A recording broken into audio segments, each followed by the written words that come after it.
I'm Sam Jensen, Precision Ag Specialist out of our Owatonna location, but I handle and support all locations through the organization.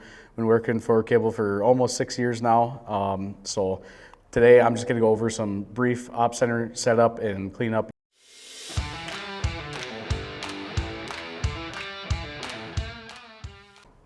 So if you haven't been in Operations Center lately, this is kind of how it looks like. Go through, you see your landing page, you'll have your map with your connected machines. If you had boundaries on your fields, you'll see your fields right here. Over here on your left side, you have your equipment list and also your field list in here, so you see what fields are there, and you can check on your equipment over here. If you're wondering, going through, looking at your displays and receivers, and you want to make sure everything's up to date and see what software version everything is, in this equipment list, you can click on whatever machine you want. So I'm going to click on this 7290, go over here to setup, and they'll tell me what software version my display and receiver is at. So I can go ahead and make sure those are good to go. If you don't know what version they're supposed to be, you can either look them up on stellarsupport.com or just shoot us a text at the support center, and then you can make sure everything's good to go. So I know these two are good to go. That's a V1 server and a 4600, so that's going to be good to go. And then my 3000 is also good to go. So that's just one thing to check. You can just go through, click through everything, make sure everything looks right there. And then the next thing I'm going to recommend that you guys go into is going to be your land feature or land tool. So under setup, you can go ahead and hit land, and the land tab, you're going to go through, make sure your client farm field structure looks right. And then also you can check, make sure your boundaries, guidance lines, and flags are all tied to the correct fields and everything on there too. Here's what this page looks like. You'll have your map right here in the middle. Over here on your left side, you'll have your list of everything. Normally what I do and what I kind of prefer when I'm cleaning up everything in Op Center, I will turn this into the table view so then I can see how everything is structured. So my client, my farm, and then what fields are tied underneath that farm. So you can go through, look at this, say, scrolling through my list, and I go, oh, this field, don't farm that anymore, sold that piece of ground, not renting it, whatever the scenario is, check that box right next to that field. Go ahead up here in the top right and hit archive. So I'll say, are you sure you want to archive it? You go, yep, I want to archive it. So what the archive does is it doesn't truly delete anything. It just basically takes it out of your active list and puts it in the background. So if for some reason you don't farm it for this year, you get it out of your active list and you want it back next year, or you have to pull a report for some past records for it, and you can always go back into your archive, get it back, and then all your data and everything's still going to be tied to it. So if you're poking around in here and you accidentally misclick something or archive something that you weren't supposed to, don't worry about it. You can always get it back, go into the archive and make it available. That's the beauty of Op Center. It's not truly gone, it's just hidden. Another thing to look at is go through and say, I just dumped everything last fall. I just exported everything from my display. I had 2 machines or multiple machines running, and they named their fields just slightly different. One has a period in it, one has a capital letter in it, something like that, but they're truly the same field. That's when the merge tool is going to be your best friend. So you can go through, check the 2 fields that you know they're truly the same field, but they're just named a little bit differently. Select them both here. In the top right corner again, you can go ahead and hit merge. And so here's your before merge. You have your 2 fields right here, and then your after merge. You can do that drop down menu and pick which field name you want it truly to be named. So we go through, and I know for sure I want it named the Home 70. Merge those 2 fields together, hit merge, and then all that data from both fields is going to be merged under that one field. So that way when you pull a report, instead of making 2 different reports for 2 different fields, all the data is tied to that. So all your guidance lines and boundaries and things like that is also going to be tied to that, just that one field. Okay. Other thing I want to go over in land tab, just on here, if you have a field like this Jackson South, I know instead of having it under the Jackson farm name, I want it under the Gary farm name, so I want to move it. You can go ahead and check the box right next to it and hit move. And this is what it's going to look like. So it's going to bring up with this. So here's how it is structured before, and here's how I want it to be structured afterwards. So instead of having it Gary Paulson, Jackson South, I want it Gary Paulson under the Gary farm name, and then I want that Jackson South field under that name. So that's what it's going to look like after that. Go ahead and hit move. And then after that, then you can see now it's under the Gary with the barn underneath of it instead of the Jackson one. So now that Jackson one, I want to get rid of that specific farm, so I can check the box right next to it and hit archive. Yep, I want to make sure I can archive that. There you go.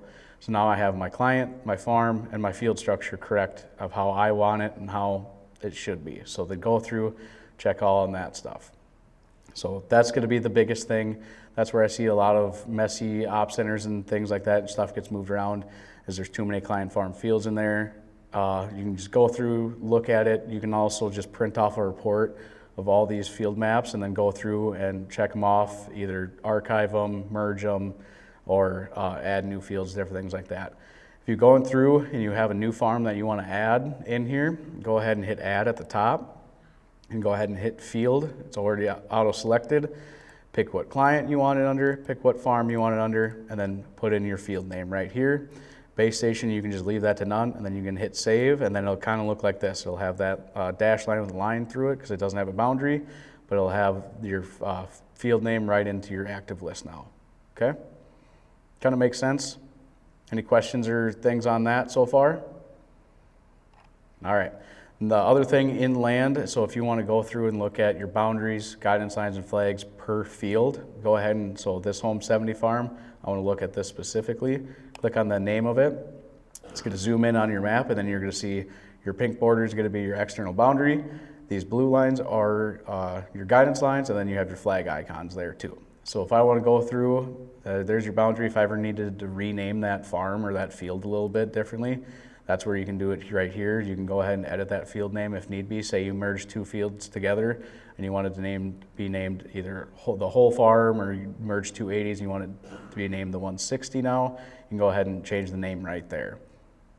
Guidance lines, if you want to check on all your guidance lines, make sure all those look good, go ahead and hit guidance here at the top, turn it back to your map view there. And then you can see there's your 4 guidance lines that are tied to the field. You can see them on there. If you want to see what they actually look like, you can check the box right next to it, and it's just going to highlight just that specific one, so you can check on it, make sure it's right. You can also click on the name of it and get some more in-depth data, so you can see your exact heading, your length, how was it created, different things like that. So this one was just drawn in here on there. If you had a guidance line that was made by a tractor, it'll be created there, and it'll have dashes there, so that's how you know it's named by an actual machine. Going through, cleaning up your guidance line is another big thing. If you have hired help for spring and fall, or seasonal help, or hired people working on you, I've seen one field can have 150 guidance lines tied to it. Go through, clean some of them up. A lot of them are probably going to be the same if they're just at a 5-degree heading, straight east and west 90, whatever is inside of there. Just go through, clean them up, and then just pick the ones you like and the ones you're going to use, so that way that's just cleaner data inside there. Next thing I want to go over, another big pre-spring thing to do, is going to be your products. So varieties, chemicals, fertilizers, and creating take mixes if you want to create take mixes as well. So go under setup here and then go under products, and this is going to pull up your page. So the first page that you're going to see is going to be your varieties page. You're going to see all your active varieties that you have in your Op Center account. I've seen upwards of 150 varieties in here. Go through, you should have your invoice or your seed list of what varieties you're going to be planting this year. Go through, add them, add what varieties you're going to be putting in here, take away and archive the ones that you're not going to be using, so that way your list is just cleaner. So as you go through here, say, yep.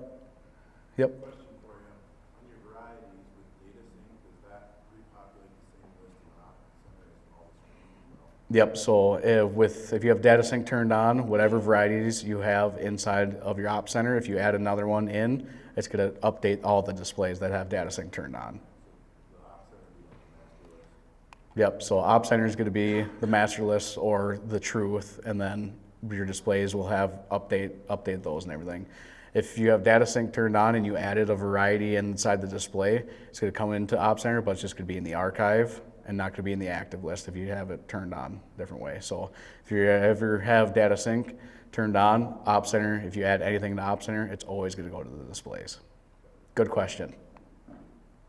All right, so here is your list of your active varieties that you have in your list right now. Go through, yep, they all look good, but I'm just missing one corn hybrid or one bean hybrid. Go ahead and hit add here at the top and select product. and it's going to come up with this list. So type in your variety name or variety number in here. Somebody give me some variety number. B0157.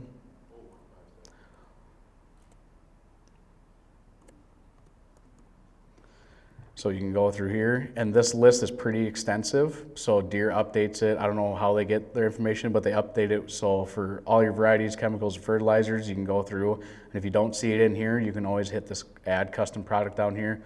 Put in the name. What is it? Is it a chemical, fertilizer, variety? What brand is it? Different things like that. And you can just add that custom product in. But if you find it, so if you see that little green dot there, that means it's probably in your active list already. So then you can go in here, check that box right next to your variety you want to add, and then you can also exit out of here and then put in your next variety, select it, and you can keep adding more and more varieties every time. So that was the one variety I was missing, so I can go ahead and hit add products, and that's going to dump it right into my list. So there it is. So go through here, make sure everything looks right. Go, yep, all right, everything looks right. So varieties are good to go. Now I can go over to my chemicals. Go to your chemicals. So this is mainly for sprayers and things like that. If you're doing your own spraying, put in your chemicals that you're going to be using this year. That way everything is set up in the monitor correctly, so everything gets documented correctly. The big thing to remember with chemicals, if you are using tank mixes or you're building tank mixes, make sure you put every chemical in here, and you're going to have better luck creating those tank mixes there. So go through, same concept as varieties. If you want to add one, go ahead and hit add a product. Put in your chemical name, check the box next to it, add that product, okay? Fertilizers, same thing. Go through, make sure everything looks good in here. If you have generic 28%, 32%, 1034-0, whatever generic product you have, that's where that add custom product is gonna be handy. Just put in the name of it, what is it, what brand is it, or you can just pick generic and then you can just add it right in here. So like this one, the perfect example, this is just a generic fertilizer. I just created that product, custom product, and threw it right in here so that way I can at least document it. Okay, so that's how to clean that list up and kind of go through that, add, take away, archive, just make sure everything looks pretty good. Questions, comments, concerns on any of that stuff? No? All right. Last thing I'm going to touch on in products is tank mixes. So this is more for sprayers, but I have seen it used on planters. So planter wise, if you have starter, if you have micronutrients or you're mixing a couple things in with your starter, you can make that tank mix, send it to that monitor so that way it'll keep track of exactly what is going on and what's getting applied. For sprayers, it's mainly used for that, so that way you can go through, build this tank mix, send it to the display, so that way when you're actually applying, pull that report at the end of the year, you're going to see exactly down to the fluid ounce of how much product you actually use. So it's extremely, extremely nice that way. Other things that tank mixes, when you create them and everything is good for, is this tank mix calculator right up here at the top. So I have a couple of these tank mixes made already. If I wanted to add a new one, go ahead and hit add and then go tank mix. You have to enter in a name, select the crop type you're going to be spraying, your overall rate, change your tank size, make sure everything's there. As soon as you hit select product, this is going to be where in your chemical list, make sure you have every single chemical put in there, because that's where all these are going to be. So you can select those, however many chemicals you want in there, and then you can put in your overall rate, make sure your carrier is water, or if it's something else, if you're using AMS or things like that, put that in as your carrier, and then you'll be good to go. Put in all your inputs and go ahead and hit save tank mix. So I have 3 built already, and I want to go through my tank mix calculator. I'm going to spray a bunch of pre-soybeans today, so I'm going to go select my pre-soybeans, and it's going to say area to spray, tank size, things like that. So say I'm going to plan out my day. I got 500 acres I want to spray today, so I'm going to put 500 acres in. And this tank mix calculator is going to tell me I need 8 full loads and 1 partial 400-gallon load. It's going to give me, here's my carrier for water, there's my overall rate per tank, and then the total amount for the day. Same with whatever chemicals you have in here. Per tank, I'm going to be needing 9.375 per tank. And then for the total day, I'm going to need roughly about 78 gallons of that chemical to spray 500 acres today. Really, really handy for if you have a tender driver, they can use this on the mobile app. If you don't have the Operations Center mobile app, highly, highly recommend getting it. You can use this tank mix calculator in here too, or on there too. Go in through here, see what you need for the day, check inventory. You can check for all the acres. So say I have 1,500 acres of soybeans this year, and I want to make sure I have all the chemical I need for this year.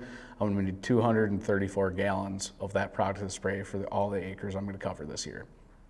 Same way, you can get down to the nitty gritty.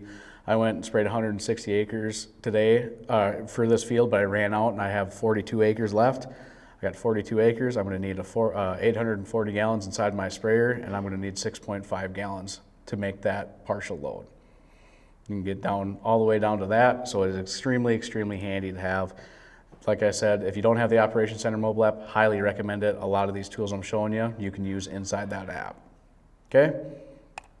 Anything else or any questions you have on take mixes and take mix calculator, things like that?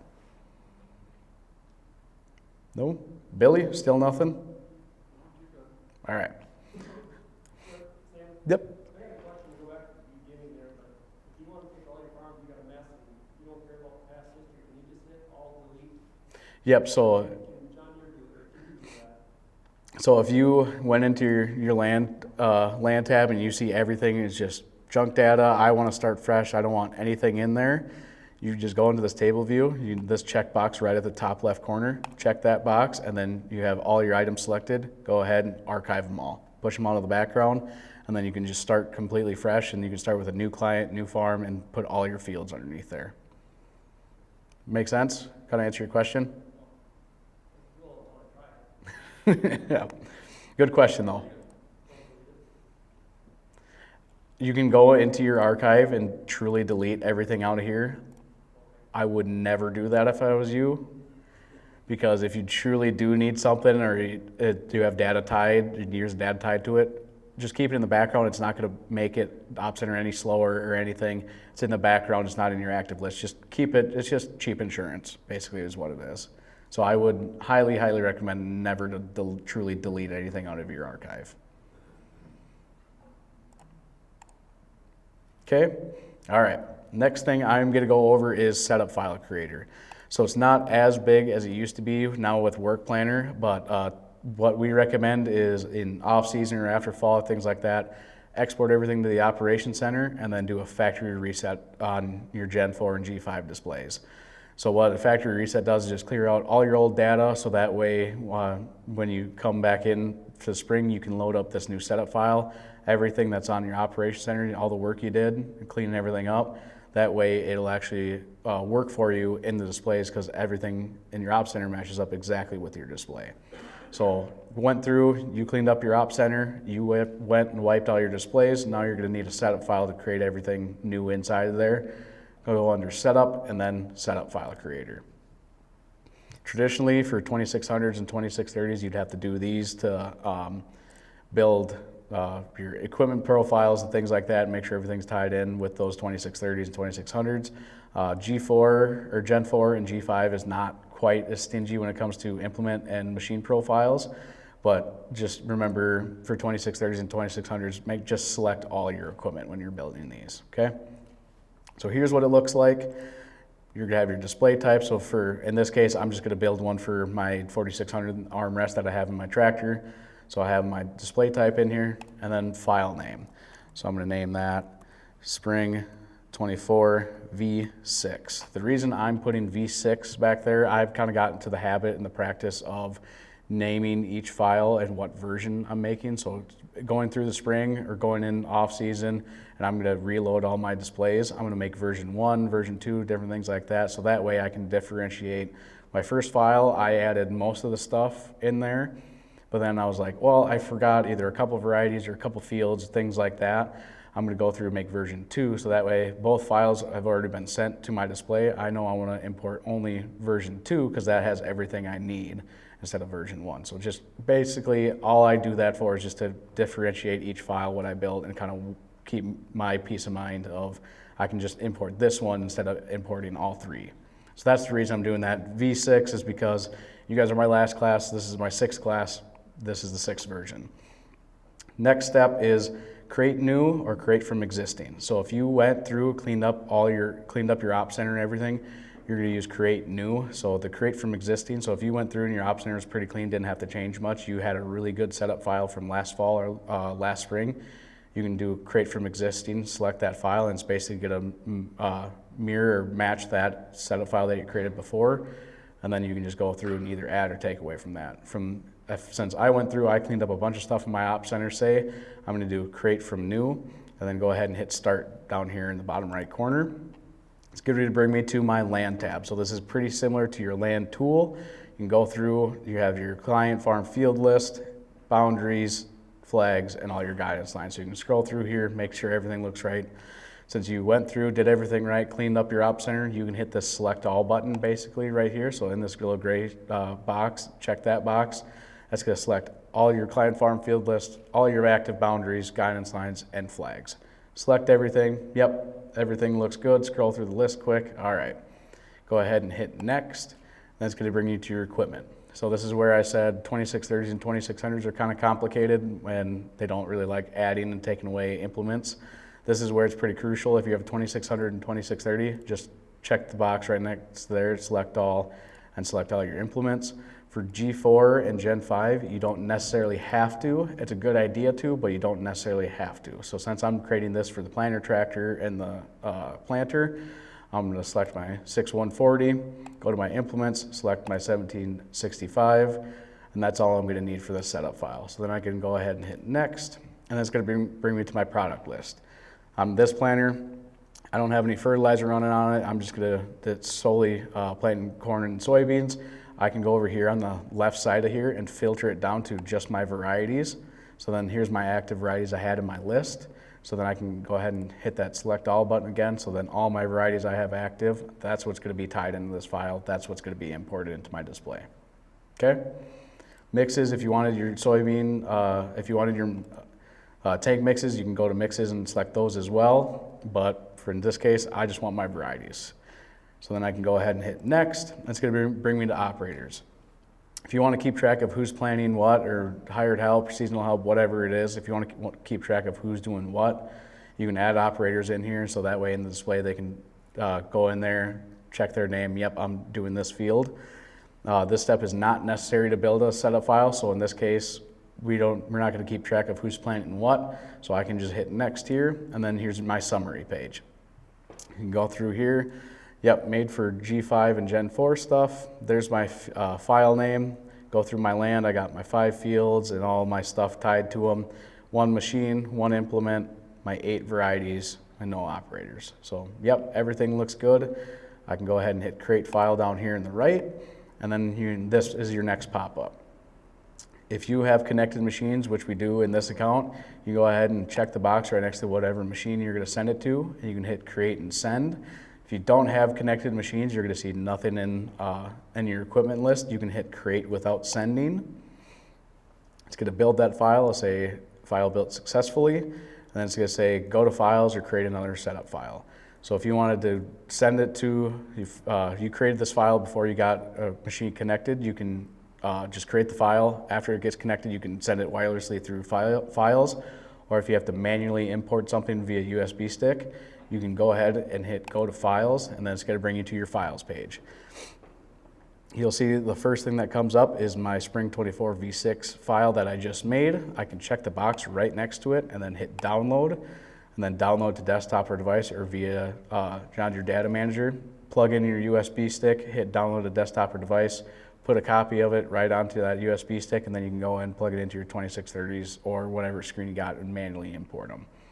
If you built this file and you forgot to send it to one machine, or you finally got your machine connected, check the box right next to it, hit transfer to equipment, and then you can see what piece of equipment we want to send it to. You can send it to multiple or just one machine.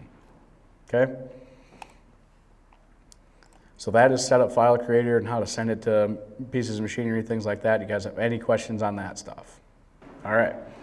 Next thing I'm going to go over is Work Planner. So if you go under Plan, you go under Work Planner. This is similar to Setup File Creator, but it's only, the 2 caveats to it is it's only Gen 4 and G5 screens, and they have to be up to date with 23-1 or higher software versions.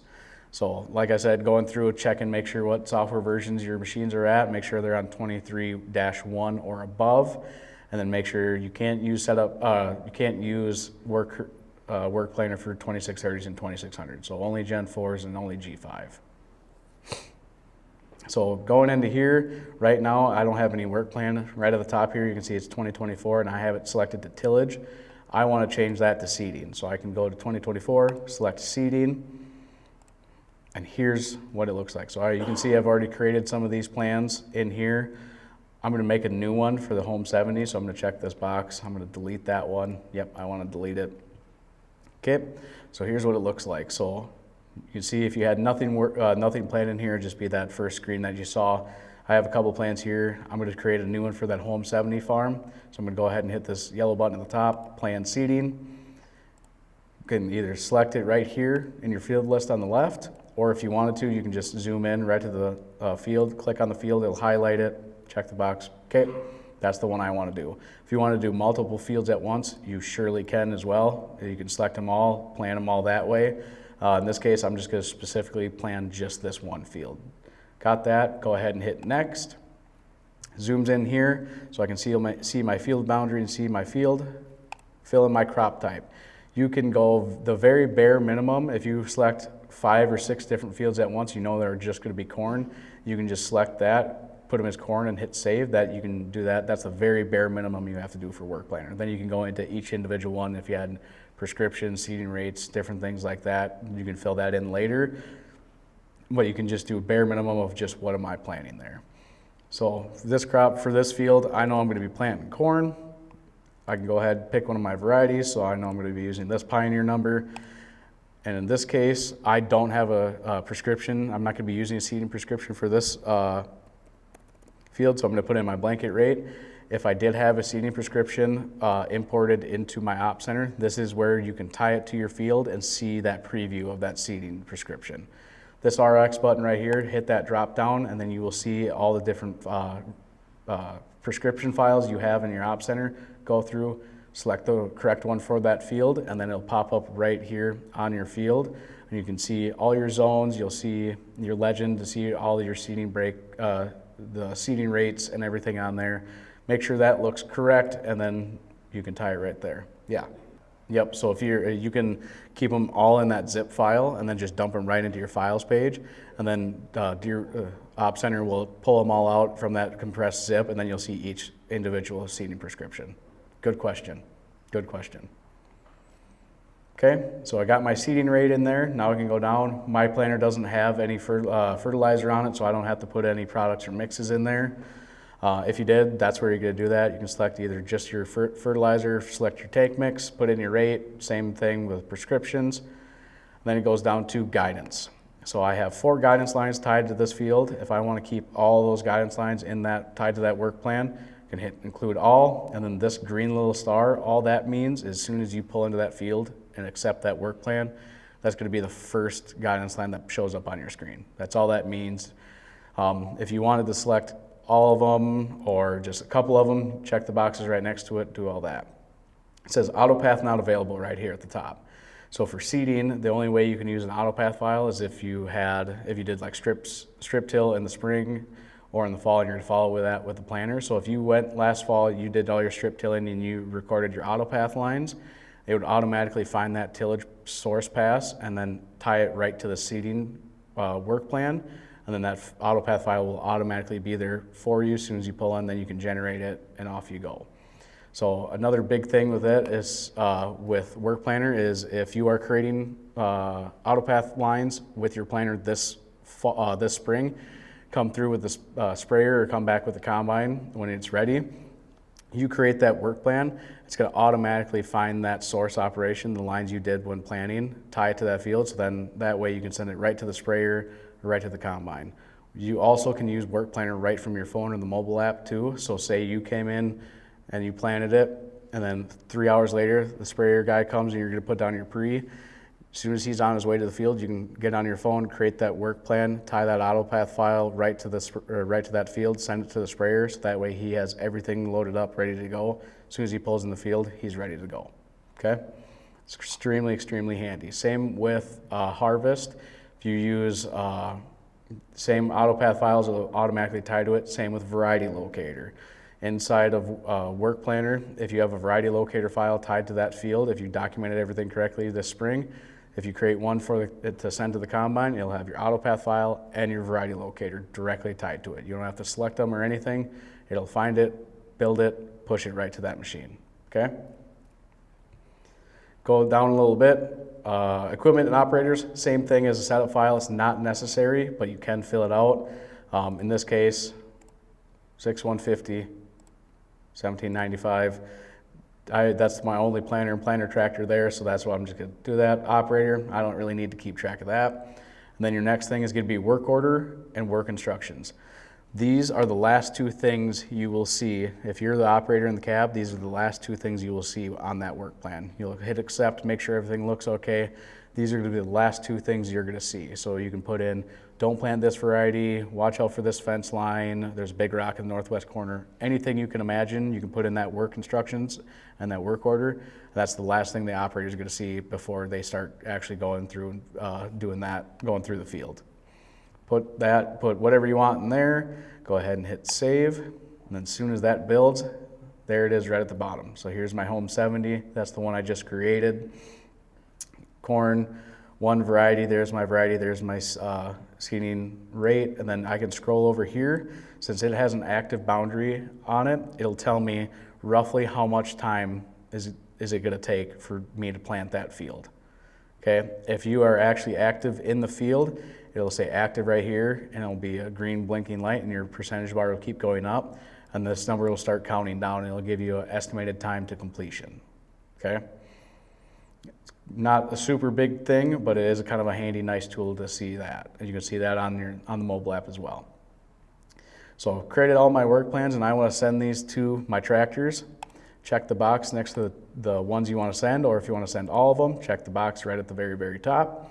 Go ahead and hit send to equipment, and here's where that caveat of Gen 4 and G5 and software versions. If you don't see any equipment here, or there's going to be a big exclamation point saying software update required, that's where you're going to have to go through, update your software, or make sure that machine is connected. So in this case, none of my equipment is capable of taking it, so I can't send it over the air to that. If I did have a piece of machinery, it'd say the piece of machinery right there, check the checkbox right next to it, hit send, and then it's ready to go into that display, import it, ready to go, pull in the field, and you're off and going. Okay? Questions, comments, concerned about work planner or anything like that. And you can do it tillage, seeding, application, or harvest, and you can build them out as far as you want. As soon as you get done with this spring and you want to start building all your work plans for this fall, you absolutely can. Yeah, so the question was, you built a work plan and you sent it to that machine and something changes, say you ran out of seed and you had to change the variety or something, you can always change things in the display. Even though you're in a work plan, it's not going to lock you out of anything. You can always change that inside the display. So say you plan for this variety, but you don't want you're going to only use half the field, you're going to switch halfway through the field. In your display, go ahead, change that variety, and you'll be good to go. So you can always change it in the display. Good question. Last thing, or two last things I'm going to go over is under the Analyze feature, your Field Analyzer and Work Analyzer. So if you're building maps, you want to see your reports for how much you seeded this year, or if you want to look at just down to the individual field, these are the two tools you're going to be using. If you want to look at an individual field and just look at that report, or just look at some of the data tied to that field, that's where you're going to use Field Analyzer. So this is just field by field basis, one at a time, look at them, see what's going on.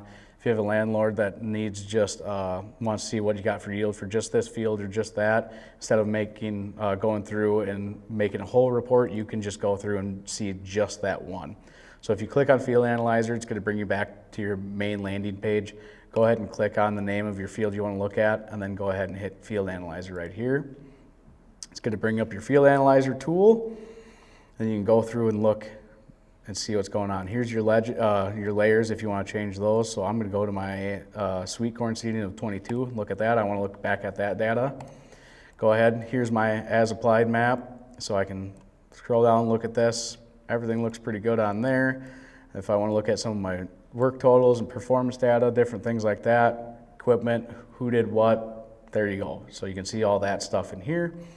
So you go, all right, that looks good. Landlord or somebody, crop insurance, somebody needs just this field.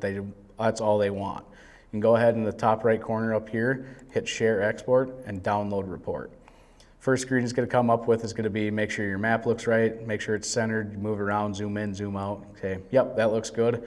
And then I always hit preview report so that way I can look at the report before it builds it and make sure everything looks right. Here's what the report's going to look like. Got your client farm field list, how it's structured there, what layer you're exporting, has all your work totals, performance, different things like that. You can go through here. Here's your map, here's your legend, and then you can see what equipment and varieties were in there. You can also, if you wanted just to see what varieties were planted in there, you can go ahead and hit varieties, and then you'll have your variety map here. So this field is just planted all one variety. If you had multiple varieties in your strips here, select your variety as your layer, and then you can export that, and then you can look at that and either print it out or email it or whatever you have to do. So on a field by field basis, that's what Field Analyzer is for.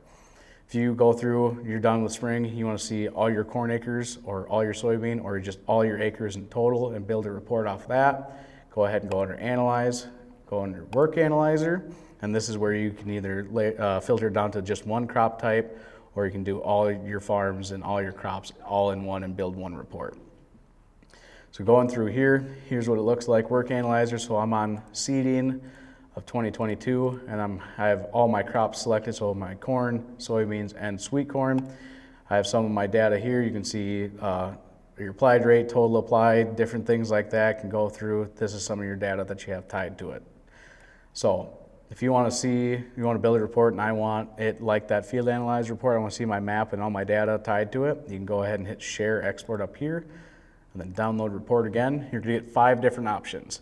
2 are PDFs, one's a detailed summary. These 2 right here, it basically looks exactly like that Work Analyzer screen. So you're not going to see the full map.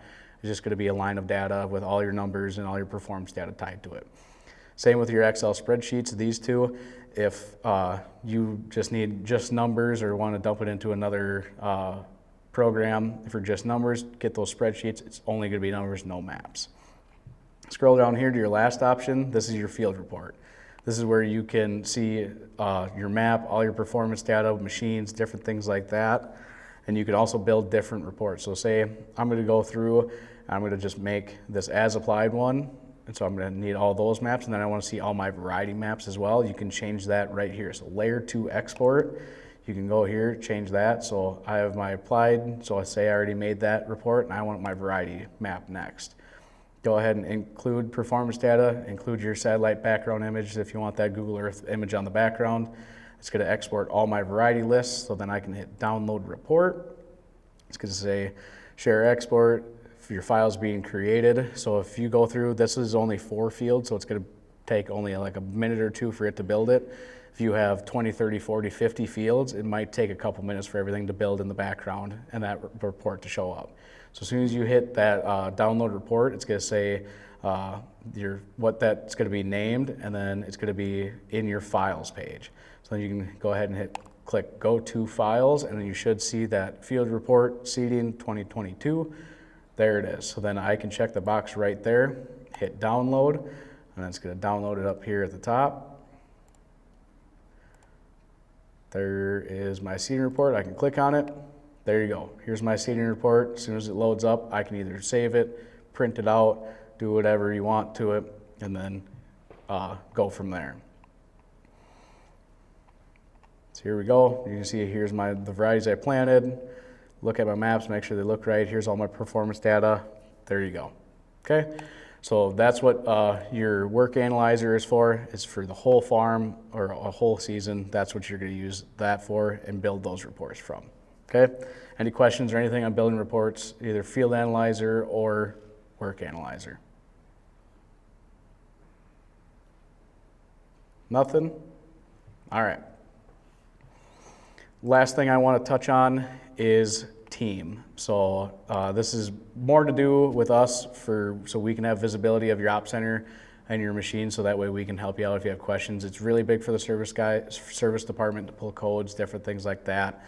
So under your setup, scroll all the way to the bottom, go to team, and then you're going to go to the dealer tab. You might have other dealers in there, and won't hold that against you. It is what it is.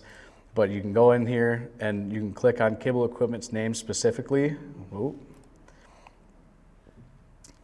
So here's what it looks like. You're gonna have staff members right away. Click on dealers right here. Here's Kibble Equipment. You can click right on our name, go to access granted. Preferably for equipment, we want number 3. So that the big thing about that is so service departments can pull codes, see locations, pull operator manuals, look at different things, parts, anything you can imagine. This way we can just have visibility of your equipment. He's really big on the service department, so that way they can get you fixed up faster, or if you call them with this code, they can hop right in here, pull that code, pull it into Service Advisor, and be good to go. The other ones, this is just basically kind of the default permissions we go for is 3232. So that way if you ever call me and you need help building a report or moving stuff around, help cleaning up your op center, this way I have full visibility of everything and I can help you either walk you through it or clean it up for you. It's not crucial if you want to turn equipment up to 3 and then just give us permission level number 1 for everything else. That's perfectly fine by us. This is kind of the standard when we partner with you, we just go 3232, okay? Double check on that, should be good to go. The other thing, how many guys in here are gonna be recording AutoPath this year? Okay, inside your operation center, I'm gonna show you where to check and make sure this feature is turned on. So mine looks a little bit different than yours, but in this top corner, you're gonna click on your name and then you're gonna have this little gear right next to your operation center name. Click that gear. This is basically kind of like your advanced settings or user preferences. Go ahead, go into feature enablement right up here at the top. Make sure that is turned on and make sure it is enabled. So it's not that big of a deal, but it's just another thing to check in the background. If it is turned off and you recorded AutoPath and all your files are constantly coming into Operation Center, you're gonna go, well, my AutoPath files aren't there, something must have not recorded, or something must not be right. If that was turned off to disabled, the AutoPath files came to your op center, they just didn't know where to go. So as soon as you turn it on, you can turn on this to enable, then we just reprocess all your files that came from the tractor and planner, and then those AutoPath files will get assigned to the correct fields. So if you notice your AutoPath files aren't coming through right away and they're not getting tied to a field, double check that and make sure that is turned on. So the data sync is a little bit different for that. So if you turn that on, that just is basically going to say as soon as you record that with your planner, any of those setup files or work plans are going to automatically have AutoPath tied to it. So anything that can use that seeding pass, source pass, is going to use AutoPath. All right, last thing I want to touch on, and I'll let you guys go to lunch here, is if you go on our website, right onto the Kibble website, go under Precision Ag here, Precision Ag Support. So this phone number, if you haven't used this phone number, don't know what it's for, please take a picture of it, put it in your contacts, whatever you have to do. This is a phone number, so any questions you have, Precision Ag related, displays, receivers, rate controllers, planters, sprayers, anything you can imagine, as long as it's not a mechanical issue, you have something going on, go ahead and call this number. I'm on it, Brady's on it. We have 15 people that are on this, all Precision Ag people. You call us, in season, the phone will ring 7:30 to 7:30. Text messages work great too. You can text this line. If you don't pick up right away, please leave a voicemail. It can be a short little voicemail, name, phone number, and what you got kind of going on. Somebody's going to get back to you fast enough. Normally your go-to guy, if you have an issue going on, call your sales guy. If they have 100 different things going on at once, they might not call you back right away. Take an hour or two, depending on, like if it's Tyler, he'll call you back maybe at 9 o'clock at night. Who knows? This way you can call this number. Hopefully somebody picks up right away, or you send a text, somebody's going to get back to you as soon as they can, get you fixed up, answer the phone, answer your questions, and so that way you can just get, instead of sitting at the edge of the field for an hour, sit there, have a question, within 5 minutes, you're back up and rolling again. So use this phone number, it's open to anybody, hired help, seasonal help, you guys yourselves need to call it. Just keep this number handy. If you have any questions, give us a text, give us a call. Go through it. So keep that handy. If you go to the stores, they should have like window clings and stickers and different things like that if you want to put them inside your machines too. So